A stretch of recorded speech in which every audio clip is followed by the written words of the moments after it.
right, if you're watching this video, it means you're either ready to sell in 1 to 3 years, or you're ready to sell yesterday and you don't know what to do next. Well, selling a practice is a very exciting part of your career, although probably very scary as well, because you're transitioning to another phase of your life, right? The retirement phase. And so what our job is to make sure that you're transitioning as safely as possible. And so there's a couple of ways of doing this that allows you to transition into retirement and hand off the practice successfully. So the first is you need to find someone to help you sell your practice. Trying to sell it yourself is usually ripe with problems, right? You need to find a professional. Now, do I love paying a broker 7, 8, 10%? Of course not. None of us do, right, when we're selling our businesses. But a good broker will likely get you even more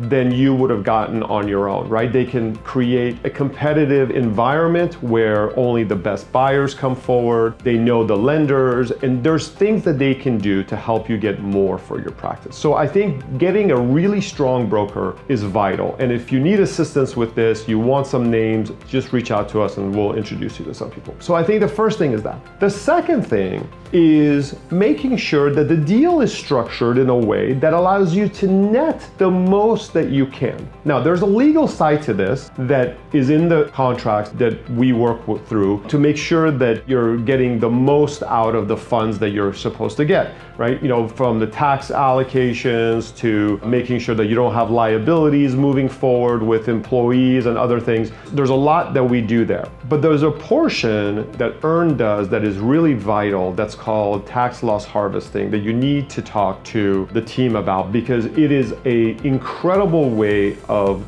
minimizing and sometimes eliminating, that was not an error, eliminating your federal tax on the sale of your practice is pretty incredible. So that is an important piece of this. You need to think about how do you structure the deal both legally and tax-wise to keep the most of it. The final portion, and this is the part that no one talks about, it's the ugly truth that people are embarrassed to bring up, but it happens every day, unfortunately, and I don't want it to happen to you. So if you're listening to this, don't say I didn't warn you, okay? Because this is your warning. I do not want this to happen to you. So it's very easy, but you gotta make sure your HR house is in order when you sell your practice. Because the worst thing that can happen to you is if you get sued in retirement. And you may have heard about the famous case that we were involved with many years ago, where a doctor sold their practice and then they were sued by 7 straight employees. By 7 straight employees. Because after the first one sued and got some money,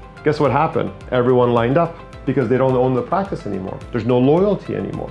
So in that situation, unfortunately, they lost so much of their retirement nest egg is that they had to go and actually open up another practice just to refill the nest egg that they had worked so hard for. So getting HR compliant is really, really vital. And so those are the 3 major components of selling a practice. There's of course a lot of detail in each of these, but if you start with those 3, you will be in really good shape.